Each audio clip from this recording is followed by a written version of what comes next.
Avec l'affaire Nicolas Pepe, on se rend compte que les fédérations africaines doivent être gérées par des personnes qui connaissent le foot africain. C'est tellement important.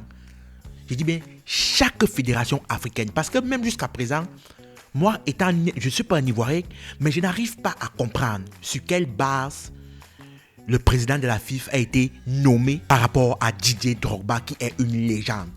Lorsqu'on parle du foot mondial aujourd'hui, vous allez remarquer, même lors des cérémonies, vous allez remarquer que Drogba est toujours parmi les invités d'honneur. Parfois même, il présente certaines grandes cérémonies. Et ce n'est pas réellement anodin en réalité. Parce que la dernière fois que j'ai fait une vidéo où je parlais, que j'ai eu le plaisir de parler avec le père d'Eli Kroupi, c'était les mêmes raisons qu'il évoquait. C'est-à-dire, on a aujourd'hui à la tête de la fédération ivoirienne un président qui n'est pas charismatique, un président qui n'a pas de personnalité, un président qui est à la botte d'autres fédérations. C'est ce qui se passe actuellement. Et avec ce genre de président, je vous assure, aucune équipe, je dis bien aucune sélection africaine ne pourra remporter le mondial. Parce que pour remporter une Coupe du Monde, il faut faire des choix forts. Il faut des hommes forts à certains postes clés. C'est ça en réalité. Je dis bien, il faut des hommes forts dans certains postes clés. C'est primordial. Je vous ai toujours dit aujourd'hui que le foot africain aujourd'hui est détenu par le royaume chérifien, c'est-à-dire par le royaume du Maroc. Tout se passe au Maroc. On fait tout pour plaire soit à Foussi Legja, le président de la fédération marocaine. Aujourd'hui, on a à la tête du foot africain le président le plus inutile de toute l'histoire, Patrick Sissé Motsepe. Ça, c'est un fait. Je dis bien, c'est un fait. Si toutes les fédérations aujourd'hui avaient à sa tête un président comme la Fédération ivoirienne de football, je vous assure, le foot africain reculera certainement de 10 voire 30 ans en arrière. Je vous ai toujours dit aujourd'hui, les talents ne manquent pas en Afrique.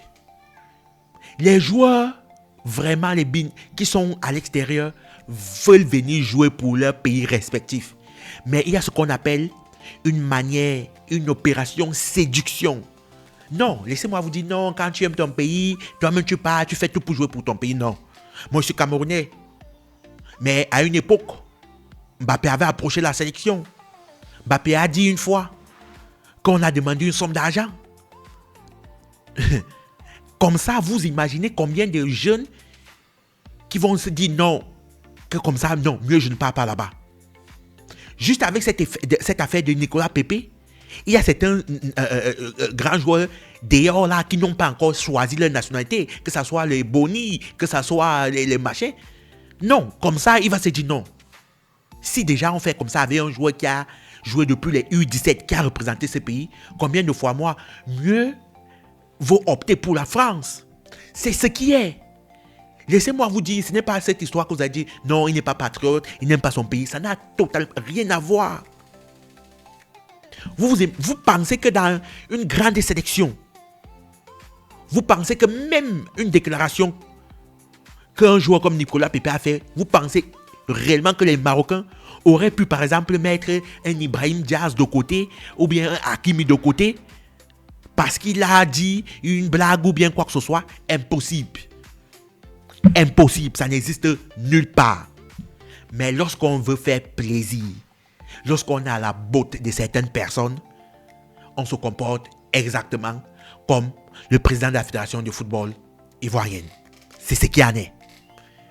Et je suis enragé parce qu'aujourd'hui, à la tête de New Talent, pour ceux qui connaissent, qui est une agence de promotion et de développement du football des jeunes joueurs africains, je vois tellement de joueurs ivoiriens. Je vois tellement de petits joueurs sénégalais qui sont professionnels, qui ne sont pas professionnels, qui viennent vers notre agence juste pour obtenir un essai d'un club européen. Et que je l'ai dit chaque fois, non, il y a encore espoir, c'est possible. Vous avez le talent. Mais c'est juste que on ne fait pas tellement votre publicité. Vous n'avez pas une plateforme sur laquelle vous pourriez exprimer ce talent-là. Donc quand celui qui a la tête du foot ivoirien aujourd'hui faire comme ça avec un joueur, non, je suis touché. Parce que je connais des milliers de jeunes qui m'envoient leur CV juste pour obtenir un essai d'un club européen. Je dis des milliers de jeunes joueurs ivoiriens qui m'envoient leur CV. Des milliers qui sont talentueux. Lorsque toi-même tu vois la vidéo, tu peux te poser la question, waouh! Tu te dis, celui-ci, je suis sûr que dans un club, il est titulaire. Je dis bien dans un club, il est titulaire. Donc c'était mon coup de gueule spécial. Que lorsque c'est comme ça va plutôt repousser certains binationaux. Je dis bien, ça va repousser certains joueurs. Ils vont être repoussés, ils vont se dire, si Nicolas Pepe, déjà à cause d'une sortie malencontreuse, il est comme ça, imaginez-vous comment on va se comporter avec moi. C'est ce qui en est aujourd'hui. Les gars, je vous attends.